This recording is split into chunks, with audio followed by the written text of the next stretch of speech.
Good afternoon, world. I'm Aidan. Brian Jones. I'm Glenn, Flame Rider. We're here today because we're meeting to talk about burning seed and something very exciting that's happening this year. Yeah, no, we love it. I live locally to home at the Madong Forest, and have been of some help and have enjoyed the festival since its inception here at the Madong home, and I'm helping these these great guys collect material to build this year's one of this year's sculpture pieces to burn. Yeah, So it's looking- really exciting. This So is looking- actually, So looking forward to it. Yeah, exciting. yeah. It's my second year coming out to build. Second year with Glenn too. I've been doing a little bit of stuff about forests back in Victoria that's really led me to think about, you know, what are we burning and why? Where does it come from? You know? I really like Glenn's concept with this piece that is, as he built a beautiful piece in 2017. But the piece that's designed and to be built for the 2018 burn, we're doing it as sustainably as we can. Build a beautiful piece, really low carbon footprint to build a beautiful structure. We're harvesting local timbers, but the carbon footprint associated with what these men are going to build, it's big. Yeah. Do you think you could tell us some more about it, Glenn? Yeah, so this is my fifth burn at Matong, and in earlier burns I was questioning the wood, and there wasn't a lot of discussion or answers about where it was coming from, and some more investigations is the wood is coming from logged forests or logged private forests, and so I really wanted to create some change around that. So last year's piece was using only farm timbers, and that was really hard for sourcing the different sizes we need.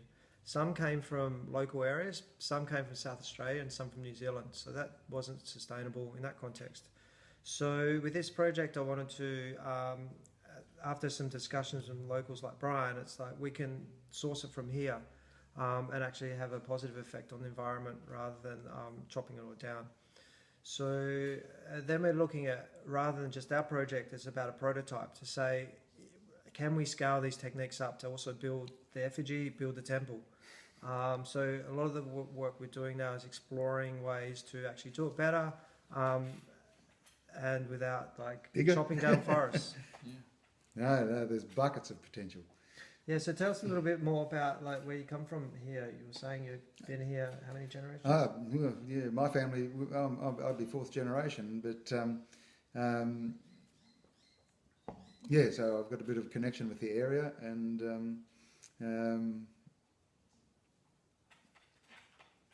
Yeah. It's really nice to be here and be collaborating with people who live here. Yeah, for sure. And Brian's been hugely supportive of the festival, doing a lot of logistics and helping with machines, slashing the site for us, and lots of community relations and awesome stuff. So we're out here on his farm, and do you want to talk a little bit about the place where we're sourcing the wood today? yeah, for sure. I live right adjacent to the Ganmain State Forest, which is very similar vegetation to the Madong Forest at home, and there's remnant pockets of timber on the property of 20 acres, 5 acres, another 10 acres here and there. Some of that, much of that remnant pine timber, it's now becoming degraded, probably because of the concentration of livestock and grazing underneath, whilst it does provide good shelter for the stock. But there's no regeneration. We've fenced off a part of an area now, and to allow, and it's working. It's great. We did it with burning seed actually, back in 2015, 14 maybe. And one of Joe's first projects. And we fenced it out and fenced part of the remnant timber out and excluded the stock. And where we're harvesting the timber for Glenn's build this year is from a degraded area, but we're not upsetting any habitat. We're salvaging dry standing trees that don't have any hollows. They're not holding birds or any other nesting sites, and so we're not encroaching on nature in that way. And with this project, this will be encouraging to fence more area out and to source the materials. We can source fantastic materials. You will see with Glenn's piece, because it's great. And and cheap as chips.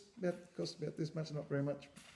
Yeah, so it's the labour to go get it. Yeah, a little bit of work. And we're hardly denting the wood that we're sourcing, because this is just on one little bit of remnant bush on one farm. So around the area, it's just there's heaps of these patches of wood. And then, do you want to talk a little bit about meeting with forestry and the discussions we have with them? Yes. I live right adjacent to the Ganmain State Forest, and and they do harvest out of Grant's sawmill, harvest the timber out of there periodically, and there's a further avenue there for collection of. We did get approval from forestry to gather some materials out there suitable for structures or art pieces to be built at seed. And there's a great sustainable resource there, right, in the forests, right at our doorstep. It's. We'll actually be collecting the waste from the commercial logging operation. Yeah, that's right. Yeah, absolutely, and it's minimal impact environmentally and minimal impact. And as compared to the effigies, I love burning seed, and I've been there since 2012. But it really hurts that all this high value timber goes into the building of the structure, that's incinerated, and I can understand the concept, and I love burning seed, but you've got to think a bit deeper, Yeah, I agree. There's better places to get that timber from. Yeah. And the comment you made earlier today, which was something like there was birds flying in these timbers a few days ago. Yeah. Animals, and this was their homes, and and the forests around here are heavily degraded, and there's not a lot left of them. Yeah, well, not the forest so much, but the yes, really, you're right, Glenn. Really in the bigger scale. There should be greater areas conserved and. Yeah. Thank you very much for tuning in. And if you've got any more questions or you want to discuss this further, we're having a workshop on Thursday at Centre Camp, and we're doing a fire art workshop. And so we'll be talking about the principles and how to actually build and design this artwork. So if you're interested in getting involved and creating burning art next year at Burning Seed, come along and get involved. Be there. See you there.